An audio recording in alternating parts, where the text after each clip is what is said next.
Hello there everyone, I hope you all are having a good day. In this video, I'll be showing you a project which was assigned to me 4 months ago. So basically when my semester started, I had a subject named Full Stack Programming, which was in my second semester, and my semester is about to end. So this is the final assignment right now. You can say this is the fifth assignment, and I have been working on it since 4 months. So basically, we were given few tasks every like almost after every 2 weeks, and we had to do it. So basically, I'm doing that. And in this video, I'll be showcasing you one of the project that I have made. Apart from that, once my semester ends and I'm graded, I'll also put this on GitHub with instructions. So if you want to clone it and you think you can improve it, I'll make it open source. So feel free to. And apart from that, I'll showcasing you the whole project. It is not 100% complete yet. I'm still working on it, but most of it is almost done. And what I'm doing currently is that this MVC pattern, MVC is Model View Controller. It is a pattern that I'm doing right now. So that is the only thing which is left. Apart from that, everything is done. So let me show you guys the project, how it looks like, how the UI looks like. And apart from that, talking about the tech stack I'm using. So basically for the database, I'm using MongoDB, which is a non-SQL, not only SQL database. Apart from that, I'm using Node.js, which is the runtime environment. And I'm using EJS, which serves as a templating engine. So basically, I'll show you what EJS looks like and everything. And what else? Just basic JavaScript and converted it into a model view controller pattern. This was the first time for me coding in Node.js this deep, and I love to code in Node.js now. I feel like this is something which I want to do in future because this is something which I'm enjoying to do. This is something which excites me a lot. So this is something I would love to go in the future. So let me show you how the code looks like. Let me quickly show you. Alright, so let's run the code first. Let's clear the terminal. Okay, so firstly, NodeMon. I'm using NodeMon. Okay, so let's run the code first. NodeMon app.js. So my code is ready. You can see it here. I'll sign up as a fresh user. So I'll sign up with my name, Sarthak. Password. So I'll save username as Sarthak, password as password same, confirm password as also password, and let's sign up. So it says user registered successfully, which is an alert function. And I also want to show this in the database. So let's go to users. Let's refresh this. So over here, you can see that this is stored in the database. So it has my username, my password. Password is hashed. Hashed as in it is encrypted, and I'm not able to see it in the database. MongoDB, you can see password is hashed. So if I log in again, I'll be able to log in. Now I can see the dashboard, drive test booking kiosk. So if I go to G2, I'll see information as default. There are no values. And for the appointment, it shows no available slots for the selected date. Why? Because as an admin, I have not added any appointments. And in the G page, it will also show that please update your personal information to be able to change your appointment. So let's log out and quickly sign up as an admin. So I'll keep it admin, and for the password I'll keep it as password, and confirm password is also password. Login, admin, password. Now I'm able to log in, and now you can see the appointment management page for the admin. Now the logic behind this is that if a user is registering as a admin, then only admin details are visible to them. So admin do not need G or G2 information. All they need is that this appointment, right? So let's add an appointment for 5th August 9 a.m. So if the appointment is added, it will show it to me in the database. I have fetched it over here in the terminal. And if I go to appointments, I am able to see it here. You can see 9 on 5th August, right? And let's try adding 5th August, same 9 a.m. It will show an error. It will say some slots, some time slots are already booked. So it is visible over here. So let's add one or two for 9:30. Let's add for 11:30. Let's add on 6th August for 12. Okay.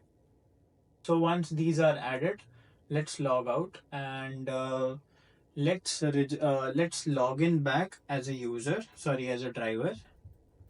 So I'll say Sarthak and I am in. Okay.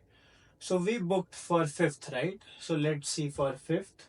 Now you can see select time slots. I booked 3 time slots which are available in my database using admin.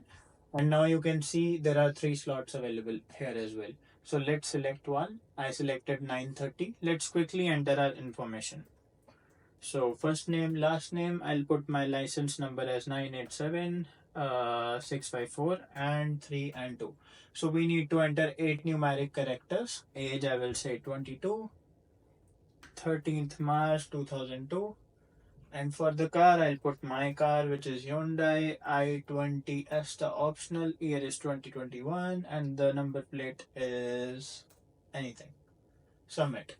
So once I submit, now you can see the user details are mentioned over here, right?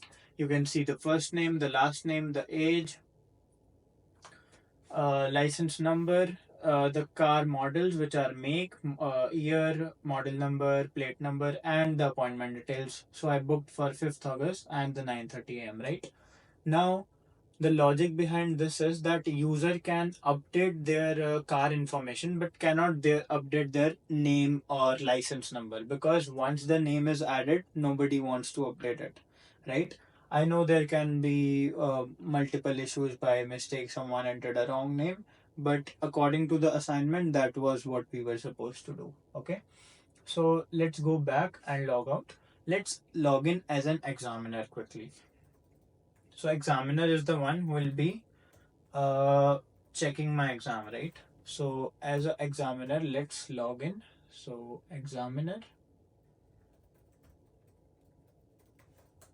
Okay, so I am able to log in as an examiner. Now over here, you can see that test type, it shows G2, right? So if I click on this, now the examiner can see my details, in which it has my name, last name, age, my car model number, and everything, right? Now they can see the details. So let's say if I am done with my G2 exam, right? They can edit this and say you have passed G2 exam. So I'm using Bootstrap for the designing, like you can say the layout. I have to modify this. I have to do it. I have to override some Bootstrap. I know it is overlapping. For now, let's do it this way. So if I do pass, and over here, you can see you have passed G2 exam. It is also displaying in database as a comment, you have passed G2 exam. And if I show it to you on MongoDB Atlas, so in users, it has comments which says, I hope it is visible. It says you have passed G2 exam. Test type was G2 and every detail is over here, right? So let's quickly log in back as a user, sorry, as a driver. Let's cancel this and let's quit. So one more thing I want to show you. This is filter. So as an examiner, they want to see which are the drivers which are giving G2 exams. So they can filter, they'll be able to see G2. Okay. So let's quickly log out and let's quickly make changes for the G file. So earlier it was showing test type as G2, right? So let's log in as G-test. Sorry, let's make changes in G-test. So now let's assume that we are giving our G exam, right? Let's assume that. So let's say my car is now changed. I'll change it to Creta. Okay. And obviously my number plate is also changed. I'll change it to 5361. Let's update it. So it is updated over here. You can see plate number is updated, model is updated, right? So let's log in as, so this is in the G page, okay? In G2 you are done, so everything is now disabled. You cannot make any changes, all good, everything done. If you click on submit, you will be redirected to G2 page, sorry, G page. So let's log in as an examiner again. So now the test type is changed. Now it is at G. So if they click it, you can see the model number is changed, the car plate number is changed, and again they can just write you have passed G2, or let's say you have failed G exam, which I obviously did once. So done. Now if they go here, edit, it says you have failed G exam. If I open the terminal, it says you have failed G exam. If I open the database, fetch the information again, test type should have been changed to G, which is already, and now test type is G, you have failed G exam. Okay, so let's say it's my reattempt, which I already have given it, right? You have passed G exam in your second attempt. Okay, pass, done. Now it shows you have passed G exam in your second attempt, done. For the G, it can filter G details. There's no one left for G2, it shows empty. So let's quickly log in as a random user. So let's say there is John Cena who want to give his exam. Why would he give his exam? No way. Okay, so John Cena, password. Okay, and G2 will say John. Okay, wait. Let's quickly select an appointment date for 12 p.m. John Cena, 1, 2, 3, 4, 5, 6, 7, 8. John Cena, 64 years. I don't know his age. Oh, crazy. Holy moly. Okay, for car, he must have BMW. He should have BMW, obviously. Any model, let's say BMW X series. I don't know. 2024. And his plate number is JC. Okay, submit. So now I have added information for John Cena, which is on G2 page. So if I log out and go back and log in through Examiner, so Examiner now is able to see information for G2. Over here, they can check if John Cena is passed or not. So they can say John Cena is passed. I mean, the exam, not passed away. Okay, pass. That's it. All good. So for G2, they can see John Cena is passed. And if I go back to my database, which is over here, and we can see a column inside our collection which says John, let me zoom in, which says username John Cena, password which is hashed, and John Cena has passed the exam लिखना था, and test type G2. All good. So this is my project which I have made. This was me showcasing you guys how the product looks like. Let's quickly show you guys a little bit of code. So let's do one thing. Let me shift this over here. Let's turn this way. Okay. So over here you can see that this is my model. Model as in you can say the schema of my database, in which I have multiple types: username, password, user type, first name. So it was all displaying over here in here, right? Username, password, everything. So this is the structure in which my database will be getting stored in the database. My data will be getting stored in the database. These values which says default were showing as default in the G2 page as well as in the comment section. Okay, so this is for the appointment. I have made another model for appointment and giving it a reference in user over here. Okay, this is my 4 middlewares for driver, and this takes login, admin, and examiner. So this is my user controller. Now I have to make it better. So all the information for the user, which consists of G2 page, G page, and examiner, admin, all consists in one. So this is not a good practice. And let me quickly show you after this what I'm currently doing. These are node modules which you can delete. These are the heaviest package you can say. And there are a lot of memes also on node modules. This is a public folder in which I have a little bit of my CSS, and basically I'm using Bootstrap, so I'm overriding using this exclamatory important. These are my routes. So routes, as in you can say, I have them for login, sign up. Let me zoom in, login, sign up, and everything. These are for dashboard, G2G, and everything. So this is EJS. So let's say, uh, let's do one thing. So let's say if you are coding, right? So if you want to create HTML files, right? So you have to create multiple doc types, right? In that you will also have to give script to every page. You have to include CSS and everything in every page, right? At least one line for CSS. You have to include the links and everything. But what EJS does is it is a templating engine. So what it means is that over here you can see I'm just using div, right? You can see I'm just using a div, and inside that I have my whole code. There's just one line of code which says include layout. Now what is this layout? If I go to my layout folder, you can see all my HTML structure, how the body should look like is over here. So in this, the title will be automatically changed. I'm using this Bootstrap over here. My external style sheet is also being linked. This is the script tabs which I'm using for jQuery and obviously the Bootstrap. And this is the header. So basically in the header, I have my navigation, right? So what I am doing is, see,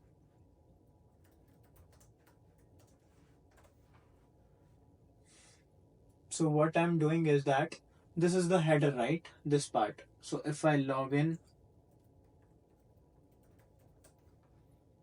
I'm able to see these things, right? Book, drive, test, these things. So what if I had to create this individually for every page? For G page, for G2 page, for admin page, for appointment page, for logout page, for login page. But no, I have put if else conditions over here, and I am just using it just one line, include layout. So this is express templating engine, you can say. And this makes your code quite short, and it is very, I mean, very good way. You can also do things using React, but we have been taught Express for now. And rest, this is my app.js in which I am importing, sorry, in which I am downloading the packages. So how you download a package in Node? So in this you write npm I express, or you can write npm install express. So it will install the dependency for it, and it will be visible to you inside the package.json folder, which is over here. Sorry, file express. So you can see I have installed these dependency, which are bcrypt.js. I don't know why, EJS express. I have used this session to make sure that login is working fine and the session is destroyed when the user logs out. I'm using Mongoose database and NodeMon so that automatically my file keeps on running. So yeah, this was my project, and if you like it and if you want it, let me get graded. Once I'm done with my semester, this subject is done. Once I get graded, then I will put it on my GitHub. You can take the project, use it, improve it, and it will be all yours. So till then, so approximately you'll have to wait. You can say 3 weeks, and after that I'll push it on GitHub. Okay. And this is pretty much it about my project, and that is it, guys. That is all. So there are few things which I have to improve, which are if I go to my so it's here, right? If I close this quickly and open this, and yeah, one more thing what I do is that I'm left with these assignments, right? So whatever assignments I'm done with, I mark them as green. Whatever are left, I mark them as red. whatever are almost done or like 90% done, I mark them as yellow. So that is one way I keep track of my assignments. So these are due like you can say 12 days from now, but still I'm making sure I'm doing it by time because I was having some pain today in stomach, so I took a leave. So I was like, why to waste that time? Let's finish our assignments and let's learn. These are some skills which will benefit us and me as well in the future. So yeah, what I'm doing is, oh, where's my file? Right, I'm scared now because I made that hole into, oh, it's there. I thought the file is lost. So yeah, what I'm doing is I'm creating each controller for everything. So last time you saw that I have user controller, everything is in one code, right? I'm making it into a good practice, you can say. I'm converting each controller into a individual controller, which is over here, and just giving its routes over here. So how I do is, let's do it for save user data. So let's go to our user controller and let's see which one is this. So save user data, right? So it's very simple. So just control X and go to controllers, say save user. Let me bring this, yeah, data controller .js. Yep, and it is here. So let's do module dot exports.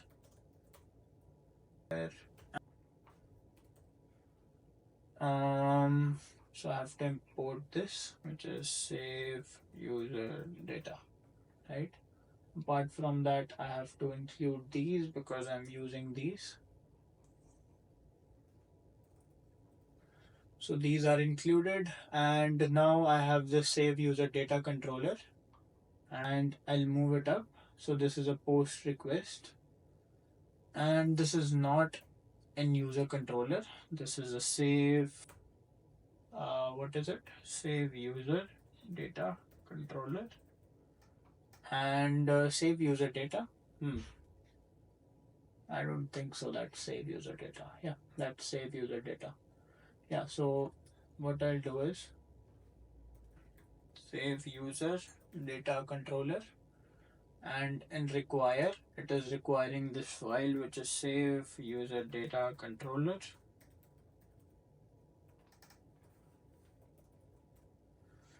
And S is capital.